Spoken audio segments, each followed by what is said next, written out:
오늘은 죄가 만든 절망, 은혜가 만든 소망이라고 하는 제목으로 함께 은혜를 나누기 원합니다. 우리 창세기 말씀이 벌써 6장에 들어왔어요. 1장, 2장에 하나님의 창조, 그리고 3장에 이제 죄가 들어오게 되죠. 아담과 하와의 범죄, 그리고 선악과를 따먹는 그 사건으로 인해서 인류가 굉장히 빠르게 그 죄가 퍼져나갔습니다. 4장에 보니까 여러분 어떤 일이 있었죠? 가인이 형제를 살인하는 사건, 또 그 가인의 후손들이 어떻게 문명을 발전시켜 나가는가, 뭐 이런 이야기들을 보았어요. 그래서 5장에 가니까 이제 족보에 대한 이야기죠. 죄에 대한 심판에 대한 말씀, 죄의 죽음이 이제 시작되었어요. 낳고 죽었더라.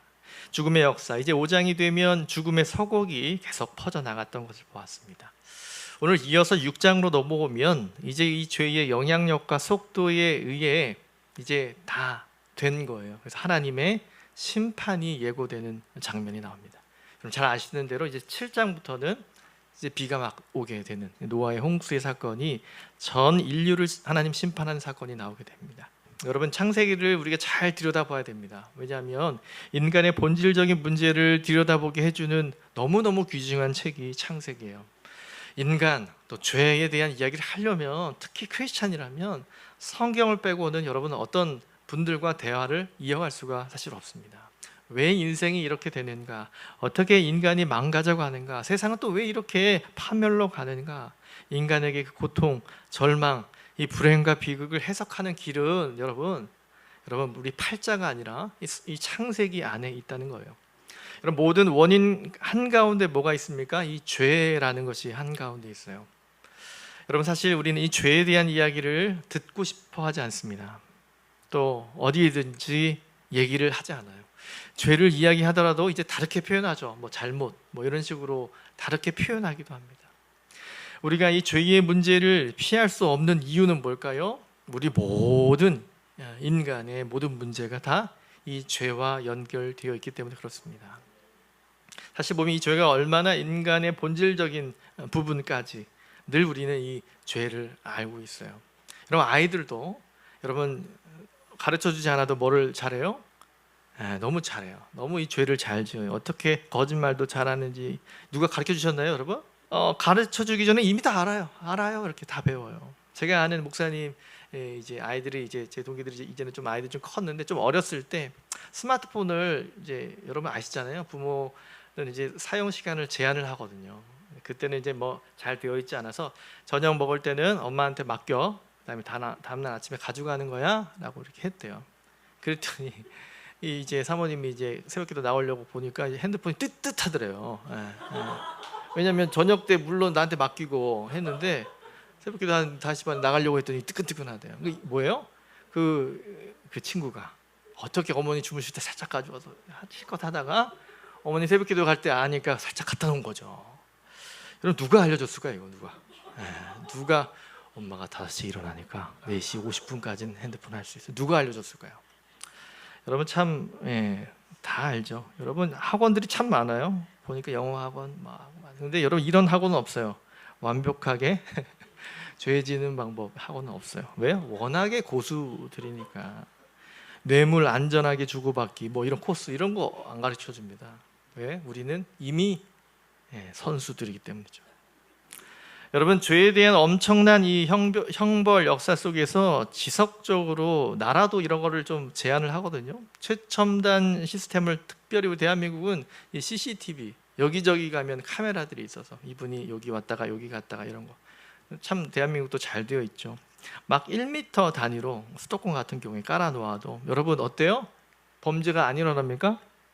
네, 그분들도 다 알죠. 여기 있으니 거길 피해서 가려고 하는 거죠. 여러분, 죄는요, 나라도 이렇게 많은 투자를 해서 뭐 CCTV도 만들고 이렇게 단속을 하는데 그것이 사실 잘 되지 않죠. 죄는 교육의 문제인가? 여러분, 잘 교육하면 죄를 짓지 않나요? 여러분, 무식해서 죄를 짓는가 해서 열심히 가르쳤더니 뭐예요? 똑똑해져서 공문서 위조를 하는 거죠. 머리가 비상하게 돌고, 그러니까 환경이 그런가. 그런데 여러분, 환경의 문제도 아니에요. 왜냐하면 성경에 보니까 에덴 동산이 얼마나 완벽한 환경입니까? 뭐 춥기를 해요, 덥기를 해요, 뭐 먹을 것이 뭐 냉장고에 없어 다 있잖아요. 근데도 이분은 죄를 짓죠. 완벽한 환경에서부터도 죄를 짓게 됐습니다.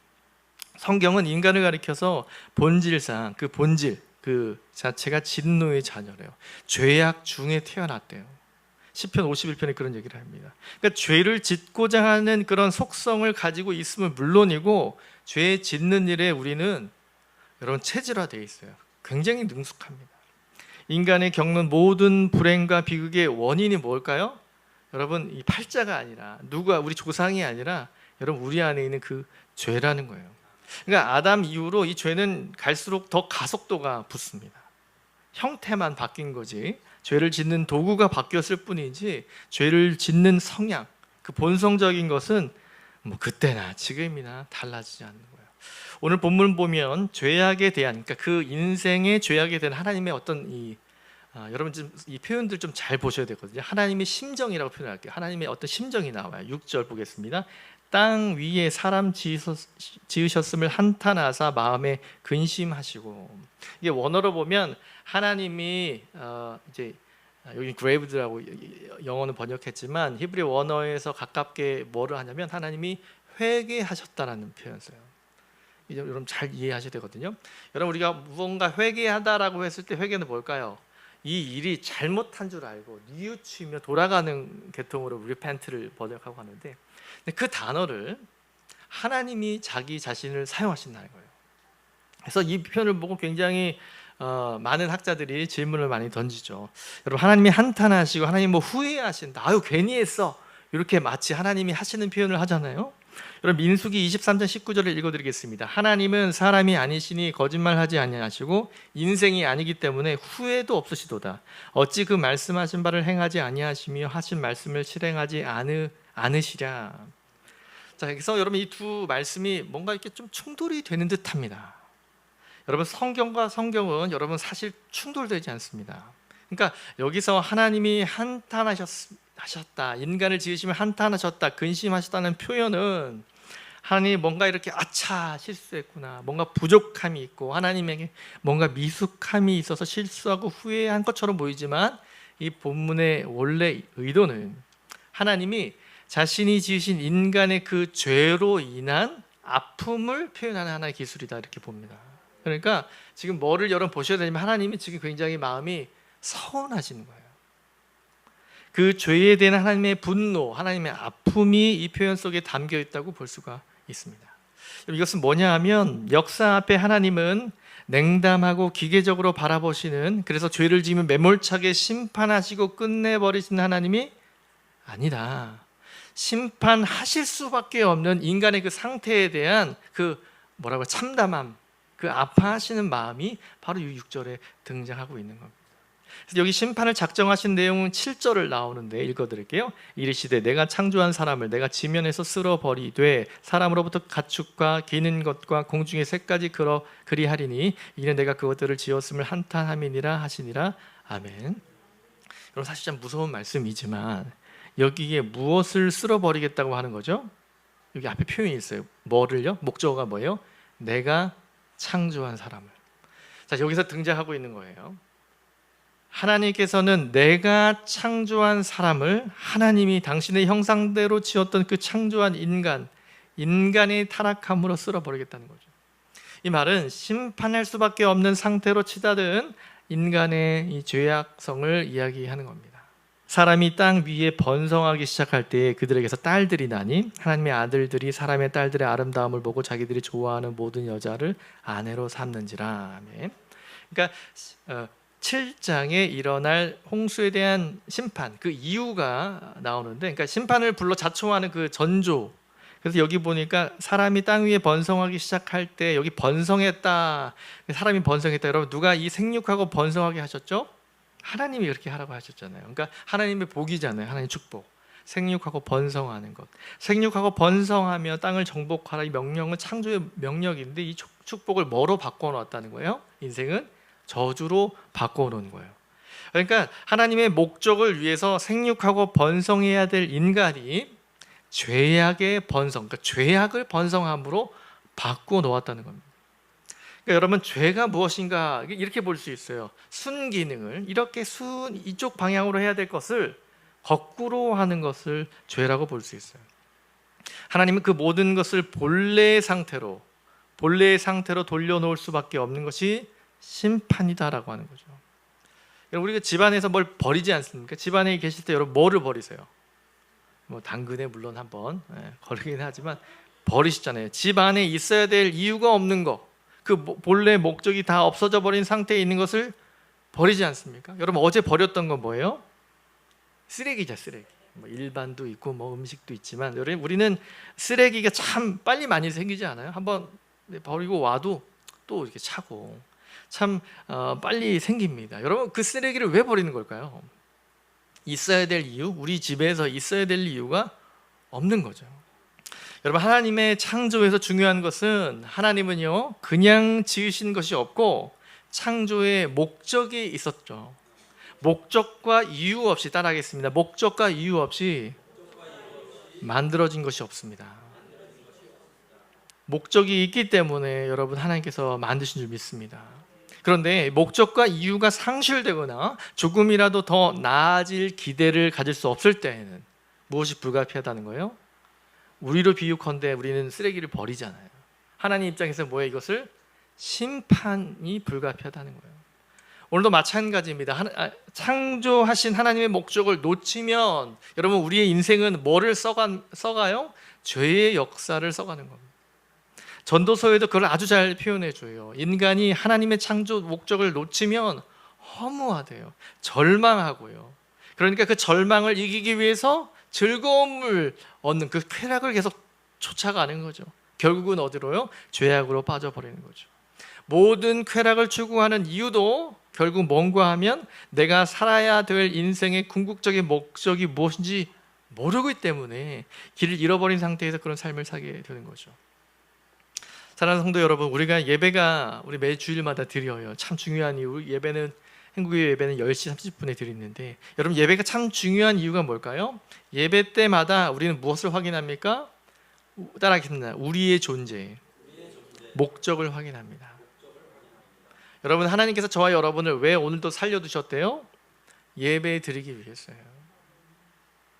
여러분, 하나님께서 저와 여러분을 왜 오늘까지 인도하셨는가에 대한 감사가 있는 분도 있겠고 막 불평이 있는 분도 있고 가져가기 위해 인생을 살다가 오잖아요. 또 예배 때 하나님 앞에 나올 때 여러분, 우리 예배 전에 또 준비하면서 기도하면서 뭐해요? 내가 왜 이 자리에 있는가? 하나님께서 내게 이 주신 예배 시간에 나의 존재는 어떤 존재인가? 우린 존재의 목적을 확인하죠. 또 교회의 존재 목적도 예배예요. 우리가 봉사도 하고 구제도 하고 선교도 하고 많은 것을 하지만 가장 중요한 것은 하나님을 예배하는 거예요. 하나님을 영화롭게 하는 거예요. 여러분, 여기서 여러분 이것이 잘못되면요 엉뚱하게 되는 거예요. 하나님을 부정하려고 하는 그 궁극적인 이유는 죄를 부정하고 싶기 때문이에요. 여러분, 이 하나님을 부정하면 뭐가 없어지는 줄 아세요? 하나님을 인정하지 않으면 죄라고 하는 기준이 없어져요. 그러니까 우리는 계속적으로 예배가 생명이다 이런 얘기를 많이 하는데 여러분, 예배를 드려야 알아요. 예배를 드리면 뭐를 깨닫습니까? 내가 오늘 이번 주 한 주간 얼마나 잘 살았나? 내가 얼마나 큰 잘못을 살았나? 하나님이 원하신 목적이 이것이었는데 다시 한번 내 삶을 하나님 앞에 내어놓으며 말씀으로 채우는 시간이죠. 여러분, 이런 것이 없다면 하나님을 부정하고 나면 죄로 판단의 근거와 원인을 제거하게 되는 거예요. 죄를 죄로 규정하지 못하도록 만들어버리는, 죄를 죄라고 하지 못하도록 한 이유가 뭘까요? 내 하고 싶은 대로 살아가고 싶기 때문에 하나님을 제거하는 거죠. 여러분, 이 진화 생물학이 있어요. 인생이 어떻게 왔다? 원숭이로부터 왔다. 그 전에 빅뱅에 의해서 무기물이 유기물이 돼서 이렇게 진화됐다라고 하는 분들, 그분들에게 죄를, 인생이 되게 여러 흉악하잖아요. 왜 이런 일이 일어납니까? 어떻게 얘기해요? 여러분, 유전자의 문제라고 얘기해요. 본능에 의해서 생존을 위해서 죽이는 이기적인. 그러니까 누구 탓이에요? 내가 얻으려고 이 사람을 찔러 죽이는 이유가 뭐예요? 내 유전자 때문이라고 그들은 얘기하죠. 따져보면. 여러분, 맞습니까? 여러분, 그들은 진화 생물학에서는 죄의 문제를 유전자의 문제로 돌려요. 그렇게 우리는 타고났기 때문에. 여러분, 정말 그렇습니까? 인간은 여러분 잘 생각해 보세요. 그냥 죄를 짓지 않습니다. 지나가다가 내가 갖고 싶다고 칼로 쿡 찔러서 이렇게 하지 않아요. 전혀 놀라는 표정이 아니셔서 제가 저만 그런 거야. 여러분, 인간은요 그냥 죄를 짓지 않고요, 죄를 짓기 전에 이 행동은 괜찮은 거야, 자기 스스로가 그 죄에 대해서 왜곡을 해요. 그러니까 죄에 대한 합리화를 해요. 나니까 이 정도 하는 거야, 이렇게 스스로를 다잡고 그 다음에 하게 된다는 거예요. 그 다음에 마음 놓고 죄를 하나씩 짓는다는 거죠. 여러분, 그래서 사람들이요 죄를 지을 때 기준을 다 없애버리고 죄를 짓지만 뭐가 우리 안에 있습니까? 그럼에도 불구하고 우리 안에 뭐가 있어요? 양심이라는 게 있죠. 양심. 여기에 뭐 털이 났다 뭐 이런 얘기도 있는데 뭐 없는 분이 뭐 모르겠어요. 아무튼 여튼 뭐가 있어요? 양심이라는 게 있어요. 그런데 이 양심도 어떻대요? 반복해서 여러분 죄를 지으면 그 기능이 점점점 없어지는 거죠. 어느 날 기능이 마비가 되는 분들도 있어요. 양심이 없는 사람처럼 행동하는 것. 죄가 죄인 줄 모르게 된다는 것. 어떻게 그렇게 될 수 있었을까? 죄의 기준이 사라지고요, 죄를 왜곡시키면요 세상은 급속도로 끝을 향하게 되는 거죠. 인간이 하나님의 선하신 목적 위에서 창조된 인간이 아니라면 인간은 자기 자신의 행동에 책임져야 될 필요가 없는 거죠. 어떻게 돼요? 동물 수준이 되고 마는 거죠. 사랑하는 성도 여러분, 오늘 우리는 세상에 굉장히 무서운 세상으로 가고 있어요. 그래서 하나님의 심판이 어떻게 임하는가 지금 계속 이렇게 얘기하는데, 타락상을 2절에 보면 하나님의 아들들이 사람의 딸들의 아름다움을 보고 자기가 좋아하는 모든 여자를 아내로 삼는지라. 여러분, 이 본문은 사실 참 어려운 부분이기도 합니다. 이 어렵다는 얘기는 다른 해석의 여지가 많아서입니다. 뭐 개념이 어려운 게 아니라, 그래서 이제 이단들이나 막 이거 가지고 별의별 얘기를 많이 하기 때문에 그래요. 특별히 그러니까 하나님의 아들들이, 그러니까 이게 누구냐 이런 얘기들이 다양하게 있어요. 그래서 해석이 조금 어려움이 있지만 일반적인 해석은 뭐냐면, 악한 계보인, 그러니까 가인의 후손들이 경건한 계보였던 여호와의 이름을 불렀던 에노스, 그러니까 셋의 후손들이 서로 뒤섞여 결혼을 했다, 이렇게 해석을 우리는 받아들입니다. 그러니까 무슨 얘기냐면, 쉽게 얘기하면 같이 결혼하면 안 되는 하나님의 백성과 경건한 백성과 세상의 악한 그런 가인의 계보와 섞이면 안 된다는 그런 내용이에요. 그래서 하나님의 아들들로, 이 복수잖아요, 아들들. 이것은 집단성 및 몇몇 사람이 아니라 그 시대의 흐름이었다는 거예요. 그렇게 살았다는 거예요. 자신이 원하는 대로 살았다, 이런 거죠. 여러분, 여기서 무엇을 볼 수 있냐면, 무서운 점은 뒤섞여 버렸다는 거예요. 이런 거죠. 적용하면 이렇습니다. 신자와 세상과의 구별이 없어져 버리는 거. 구별이 없어진 것을 우리는 세속화, 이렇게 얘기합니다. 세속화. 죄는 뭐죠? 썩는 것을 말합니다. 하나님은 썩는 것을 굉장히 싫어하죠. 그래서 하나님이 이스라엘 백성들을 이제 가나안 땅을 정복할 때도 7 그 민족 족속을 다 멸절하라고 해요. 이 멸절은 뭐냐면 뭐 여자나 아이는 살려주는 게 아니라 다 죽이라고 얘기해요. 좀 잔인하긴 하지만, 이렇게 하나님의 이걸 가지고 하나님의 폭력성과 잔인성을 이야기하는 것이 아니라 그 땅의 그 문화 속에 있는 죄의 심각성과 파괴력이 얼마나 엄청난 것을 아시고 하나님이 이것을 차단하려고 했던 거예요. 왜? 섞이지 않도록 하시는 거죠. 여러분, 이 구슬을 안 섞이려 여기 여러분 다이소에 사서 뭐 이렇게 놓잖아요. 구별해 놓잖아요. 하나님이 하셨던 그 행동은 바로 그런 것이죠. 당신의 백성들까지 같이 섞여질까 염려하셨던 거죠. 성도 여러분, 지금 죄의 오염도가 굉장히 높은 시대를 우리는 살고 있어요. 오늘날 가장 극심한 혼란의 것은 뭘까요? 명확한 기준이 없다는 거예요. 이 시대의 사조가 그 기준을 다 희미하게 만들어버려요. 그러니까 죄라고 하는 규정이 없어졌어요. 갈 때까지 가는 거죠. 가장 큰 문제는 세상의 문제가 아니라 우리 신자들도 세상 사람들의 기준과 별반 다르지 않다는 거예요. 4절을 보면요, 당시에는 네피림, 이거 그대로 번역하는 거예요. 네피림이라고. 네피림이 있었고, 그 후에도 하나님의 아들들이 사람의 딸들에게로 들어와 자식을 낳았으니 그들은 용사라, 고대의 명성이 있는 사람들이었더라. 아멘. 이 부분도 어려운 부분 중에 하나지만, 이 네피림이 또 누구냐 이런 얘기를 많이 해요. 근데 이렇게 보면 됩니다. 고대의 명성이 있는 사람, 이 이미지는 뭐냐면 인간의 자랑스러운 모습을 말하는 거예요. 그러니까 인간의 자랑스러운 모습이 극대화되는 건 창세기 11장에 보면 탑이 나옵니다. 바벨탑. 인간이 어디까지 쌓을 수 있나, 그 탑. 거기에 바벨탑을 쌓을 때 뭐라고 하냐면, 그들이 우리의 이름을 한번 붙여보자, 우리의 이름을 내자, 이런 얘기하죠. 그러니까 인간의 자랑인 거죠. 여러분, 우리가요, 인간의 자랑의 다른 면에는 반드시 하나님에 대한 반항이 따라붙게 되어 있어요. 그러니까 교만이 왜 무서울까요? 내가 교만하는 순간 그 마음에는 누가 없어요? 하나님이 없어요. 그러니까 하나님과 함께 우리가 자랑스러울 수는 있죠. 아, 하나님 여기까지 저를 도와주셔서 너무 감사해요. 감사가 있는 거죠. 근데 감사가 여러분 하나님이 없으면 뭐예요? 교만이 된다는 거예요. 교만. 근데 감사와 교만이 여러분 굉장히 유사한 면이 있어요. 근데 그걸 보시면 돼요. 내 안에 누가 있나 없나? 하나님이 계십니다. 여러분 성경이 교만을 얼마나 무섭게 다루는지 여러분 잘 아시죠? 야고보서 4장 6절. 그러나 더욱 큰 은혜를 주시나니 그러므로 일렀을 때 하나님이 교만한 자를 물리치시고 겸손한 자에게 은혜를 주신다 하였느니라. 아멘. 여기서 말하는 물리치시고는 굉장히 강한 표현으로 되어 있어요. 그러니까 하나님은 이 교만을 굉장히 강하게 여기신다는 거예요. 교만은 여러분 자기 숭배예요. 하나님을 대적하는 거예요. 내 마음대로 살겠다는 거죠. 여러분 교만한 사람의 특징이 뭔지 아세요? 다른 사람의 얘기가 전혀 안 들려요. 세상 안으로 들어가면 여러분 어때요? 교만해야 살아가요. 네. 이렇게 하면 돼. 모르는 얘기구나. 이렇게 살아야 돼요. 내가 지금 사업을 몇십 년 했는데 내 인생을 얼마나 살았는데 이렇게 해야 돼요. 여러분 세상은 그 경연장입니다. 그게 믿고 옳다고 살아가고 있어요. 여러분 누가 더 높느냐, 끝없는 사다리를 올라가기 위해서 세상은 힘씁니다. 내가 더 높이 올라가기 위해서는 올라가는 사람을 끌어내려야 돼요. 끌어내리고 또 올라가고 죽고 죽이는 싸움을 이어가죠. 여러분 죄 중에 죄는 바로 교만입니다. 누구든 점점 더 교만해지면 이제 여러분 끝나겠구나 생각하면 돼요. 여러분 잘 보세요. 이단이 왜 이단이 되는지 아세요? 처음에는 그런 생각을 조금 가졌다가 조금씩 올라가면 이제 그분이 되는 거예요. 여러분 언제부터 그분이 그랬을까요? 언제부터 그분이 아주 훌륭한 목사님이실 수 있어요. 정말 훌륭한 신자이실 수 있어요. 근데 그분이 교만과 교만을 넘어가면 여러분 딱 보면 알아요. 아, 이제 끝나겠구나. 여러분 지금 이 세상에서 가장 교만한 사람이 누굴까요? 여러분 한번 생각해 보세요.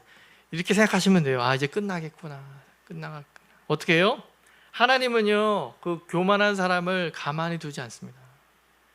교만의 무서운 점 중에 하나가 뭘까요? 경고의 음성을 못 들어요. 스스로 망하는 것이 교만입니다. 여러분 5절을 보실까요? 오늘 창세기 6장 5절. 여호와께서 사람의 죄악이 세상에 가득함과 그의 마음으로 생각하는 모든 계획이 항상 악할 뿐임을 보시고, 아담 범죄 이후에 죄의 시작은 급속도로 퍼져나가서요, 너무 많이 이제 파괴돼서요, 더 이상 회복이 불가한 상태예요. 하나님이 이렇게 얘기해요. 생각하는, 마음으로 생각하는 모든 계획이 항상 아까 강조됐죠? 모든, 항상. 하나님이 이렇게 얘기하세요. 도저히 뭐예요? 이제 여지가 없어요. 뭔가 더 이상 살 수 있는, 스스로 반성하며 하나님 앞에 회개할 만한 여지가 없는 상태가 되는 거죠. 여러분 항상 악하다, 이것은요, 저와 여러분의 속성을 얼마나 잘 이야기해 주는지 모릅니다. 여러분 우리는 우리 마음 자체가 부패해져 있다는 것, 가끔 우리는 매체를 통하여 끔찍한 범죄 사실에 참 놀라죠. 하지만 여러분 더 놀라는 게 뭐예요? 그러고 싶었던 우리 안의 모습이 보여지지 않습니까? 여러분 우리 인간의 마음 안에 숨겨진 악이 지극히 아주 작은 표출된 것에 불과할 때가 많아요. 그러니까 여러분 저와 여러분의 인생은요, 총체적으로 여러분 타락한 상태예요. 겉으로 보이는 행동이나 행동보다 마음에서 나오는데 이 마음이 무서운 거죠. 항상 악을 생각하는, 죄로 물든 모든 계획들이 여러분 이곳에서 나온대요. 여러분 성경이 강조하는 것은요, 실수로 무지해서 죄를 짓는 것을 성경은 말하지 않습니다. 성경은요, 뭐라고 죄를 얘기하냐면 매우 의도적이고 교활하게 계획을 세워 죄를 짓는다고 표현해요. 여러분 인간이 죄를 지을 때 상상을 하고 계획을 하는 매우 치밀하고 계획적이게 우리는 삽니다. 오늘 본문은 인간의 타락한 상태가 하나님의 심판을 불러올 수밖에 없음을 말하고 있습니다. 여러분 하나님이 그냥 여러분 심판할까요? 심판을 불러올 수밖에 없는 그 시점이 달아났기 때문에. 오늘 여기 인간의 모습 또 하나 뭘까요? 죄를요 계속 짓는다는 거예요. 의도적으로, 지속적으로, 일시적으로 짓고 끝나는 것이 아니라 대개는 계속적으로 이런 일을 하는 거죠. 여러분 우리의 삶에 어떤 비극도, 어떤 끔찍한 사고도, 어떤 우회적이고 돌발적인 사고가 아니라, 여러분 잘 생각해 보세요. 여러분 삶 안에 불순종이 쌓이게 되면 어느 날 사고가 나게 되는 겁니다. 여러분 심판의 이유가 무엇이냐라고 하면 회개가 없었죠. 회개가 없다는 것은 돌이키려고 하는 그 의도가 없다는 것을 말합니다. 우리는 죄가 창궐하는 그 시대를 살고 있어요. 여러분 결코 우리는요 죄의 위험성을 놓쳐서는 안 됩니다. 여러분 우리가 은혜의 강도를 높이지 않으면, 저와 여러분이 하나님 앞에 은혜의 강도를 높이지 않으면 우리는 내일부터 또 시작되는, 또 오늘 이후에 시작되는 죄의 세력을 이겨낼 재간이 없어요. 여러분 하나님은 인간의 죄에 대해서 가볍게 다루시고 처벌하시는 분이 아닙니다. 하나님은 오래 기다리시는 분이에요. 심판을 미루시는 거예요. 사실 여러분 우리가 지난 시간에 보았죠. 오늘도 우리가 여기까지 살아 있는 것은 여러분 우리가 다른 이미 돌아가신 분보다 죄를 적게 지었기 때문에 살아있는 것이 아니에요. 하나님이 많이 참아주시고 기다리시고 자비를 베풀어 주시고 어떤 때는 눈을 감아주시기도 하고요, 어떤 때는 그냥 간접적으로 알아들을수록 어떤 사인을 주시기도 하고요, 어떤 때는 이렇게 벼락에 맞는 분도 있지만, 어떤 때는 이렇게 설교 들으면서 너 이제 그만해라, 너 순종해야 된다, 이렇게 들려주시기도 하고요, 또 주변 사람들 통해서 알려주시기도 하고요, 사건을 통해서 알려주기도 하죠. 여러분 그런 모든 것이 뭘까요? 하나님께서 지금 따라하겠습니다. 기다리고 계십니다. 여러분 우리가 깨끗하고 거룩하게 살았기 때문에 우리 삶이 존속된다고 여기면 여러분 결코 오해하시는 거예요. 여러분 타 종교와 기독교가 이 진리가 다른 게 뭔지 아세요? 타 종교는 자신의 행위대로 여러분 서 있다고 말해요. 결코 우리는 그렇지 않다고 성경은 말하고요. 무엇 때문에 우리가 있다고요? 따라하겠습니다. 하나님의 은혜입니다. 그 은혜 때문에 하루도 사시는 거예요. 하루도. 이렇게 우리가 예배로 하나님의 말씀을 우리의 맡겨진 이 역할을 감당해야 될 이유, 여러분 하나님의 은혜 때문입니다. 그 은혜가 필요하기 때문에, 그 은혜로 말미암아 이 일들을 감당해야 되기 때문에 그렇습니다. 우리가 잘했고 잘 살았고 성공했기 때문이 아님을 여러분 아시기 바라요. 여러분 집을 나간 아들을 기다리는 아버지, 누가복음 15장에 나오는 탕자의 비유에서 우리 아버지 하나님이 얼마나 자비로우신지 우리를 보게 돼요. 여러분 하나님이 그런데 때가 되면 하나님은요 심판날이 오면 심판하시는 분이심을 여러분 보시길 바라요. 심판하지 않는다는 것이 아니에요. 오래 기다리신다는 거예요. 때가 되면 심판하신다는 거죠. 여러분 자, 죄악이 관영한 그 시대에 오늘 놀라운 장면이 마지막으로 나오는데 8절이 뭐라고 나옵니까? 같이 읽어보겠습니다. 시작. 그러나 노아는 여호와께 은혜를 입었더라. 아멘. 여러분 성경에는 말이죠, 이 기가 막힌 접속사 이 그러나가 등장해요. 얼마나 기가 막힌지 몰라요.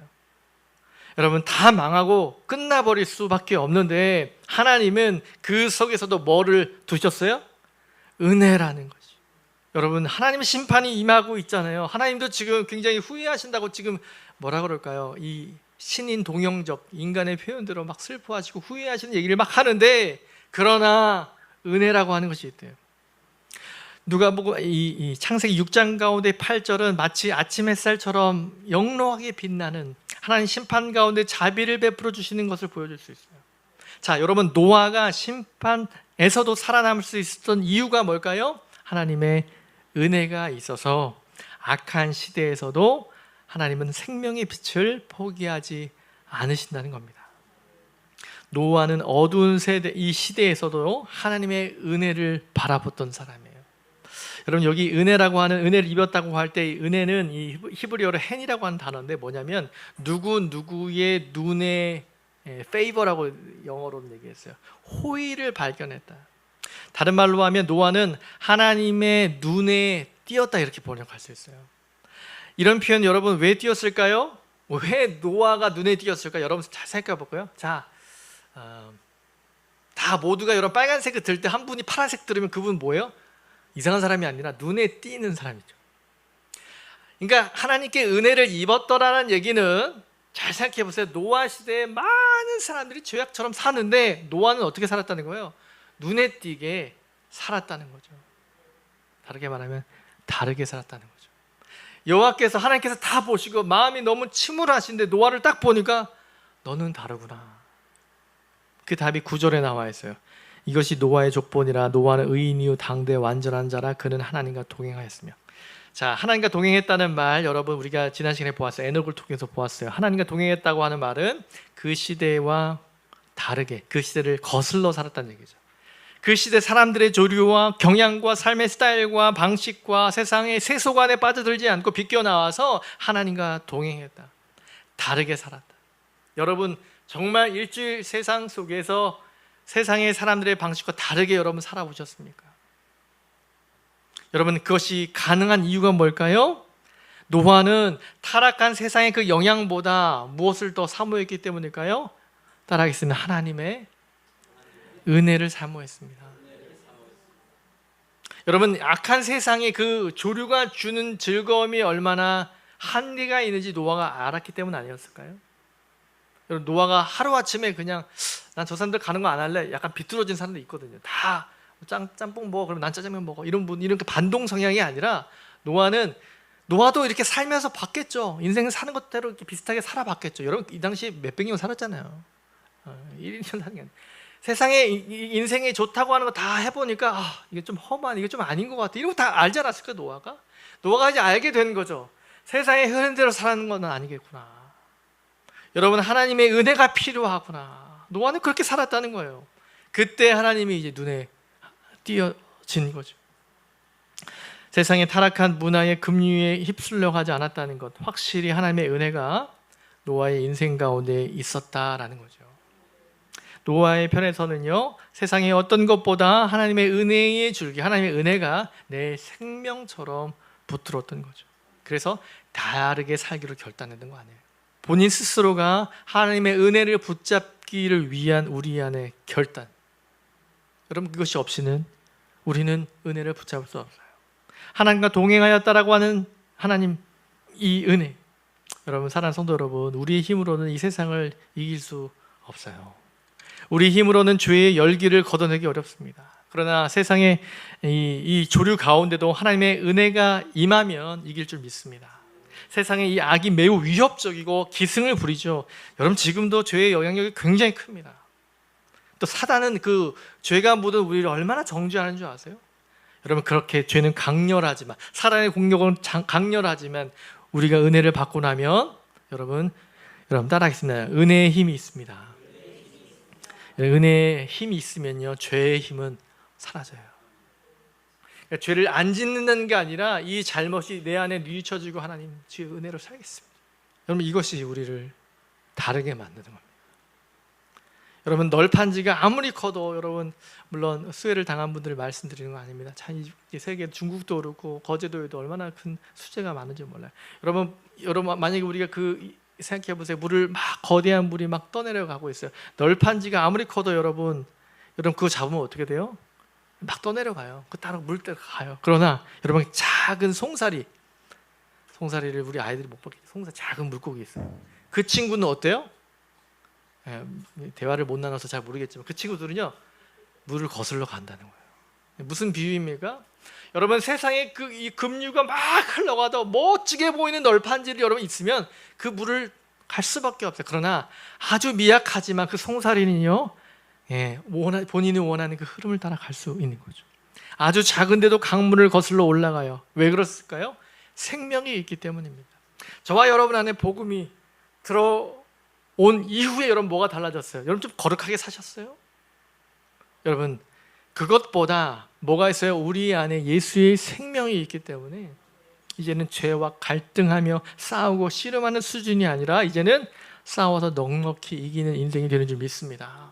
로마서 5장 21절, 이는 죄가 사망 안에서 왕노릇한 것 같이 은혜도 또한 의로 말미암아 왕노릇하여 우리 주 예수 그리스도로 말미암아 영생에 이르게 하려 함이라. 뭐가 대조된 거죠? 죄와 은혜요. 죄가 우리 안에 왕노릇하잖아요. 야, 너 엎드려. 죄가 시키는데. 그런데 이제는 뭐가요? 은혜가 우리 안에 들어오면 이제 뭐예요? 은혜가 왕노릇한대요. 즉 은혜로 말미암아 주님께서 내게 말씀하신 거 참아라, 견뎌내라. 네가 한번 해봐. 너 이해해주면 안 돼. 여러분 은혜가 내 안에 왕노릇할 때 뭐예요? 예수 그리스도로 말미암아 영생의 이 영원한 생명이 우리 안에 주어진다고 한 사실입니다. 성도 여러분, 은혜가 왕노릇한대요. 은혜가. 우리 주 예수 그리스도의 말미암아 영생에 이르게 하나님, 이 말은 우리를 승리케 하실 줄 믿습니다. 여러분, 죄 때문에 망하고 끝날 것이 아니라 이 은혜의 힘이 우리에게 왕노릇하여서 우리를 어디로? 영생의 길로 이끌어 주신 줄 믿습니다.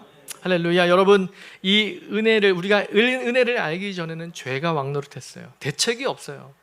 하지만 여러분, 세상 안에 들어가 보세요. 대책이 별로 없지요. 무슨 재간으로 여러분 죄를 이길 수 있겠어요. 하지만 지금은 은혜의 시대예요. 여러분, 은혜를 받기 원하면 지금 은혜를 주님께서 넘치게 주신 줄 믿습니다. 여러분, 다르게 사는 힘은요, 우리에게서 나오지 않고요, 은혜에서 나옵니다. 이 복음이 주시는 그 하나님의 은혜가 주어지면 죄를 짓지 않으려고 애쓰는 것이 아니라 은혜가 넘쳐 흘려서 우리의 죄가 흔적이 없어지는 거예요. 죄의 세력이 그렇게 큰 줄 알았는데 죄 속에 살아갈 때는 그 죄의 힘에 허덕이며 꼼짝 못하고 허덕이며 그냥 거기서 살다가 실패하였는데 이제 은혜를 알고 나면 이제 아무것도 아닌 거예요. 사랑하는 성도 여러분, 우린 노아 시대와 닮은 시대를 살아가고 있습니다. 죄의 기준은 희미해지고 인간의 욕망은 더욱 강해지고 사람들은 자신의 이름을 높이고 있어요. 세상과 교회의 경계마저 희미해지고 있습니다. 그러나 말씀은 우리에게 세상의 이 죄만 바라보지 않고 뭐라고 하죠? 8절, 그러나 노아는 여호와께 은혜를 입었더라. 사랑하는 성도 여러분, 죄가 강합니까? 강하죠. 여러분, 세상의 유혹이 강합니까? 여러분, 강한 것 같아요. 우리의 죄성이 강합니까? 강합니다. 여러분, 강해요. 그러나 여러분, 더 강한 것이 있습니다. 그것이 하나님의 은혜인 줄 믿습니다. 죄가 만든 것은 우리로 하여금 절망을 줘요. 이러다 살다 말겠구나. 절망을 줘요. 그러나 여러분, 은혜는 뭐를 주는 줄 아십니까? 우리 안에 영원한 삶이라고 하는 생명, 소망을 주는 줄 믿습니다. 죄는 우리를 하나님에게서 멀어지게 하지만 계속 교회 오지 말라 그래요. 네가 기도할 수 있냐고 말해요. 그러나 은혜는 뭐예요? 살았다고 말씀하신다는 거예요. 우리를 하나님께로 돌아오게 하는 줄 믿습니다. 죄는 우리를 세상의 흐름에서 떠내려가게 하지만 은혜는 우리에게 그 흐름을 거슬러 올라갈 생명을 줍니다.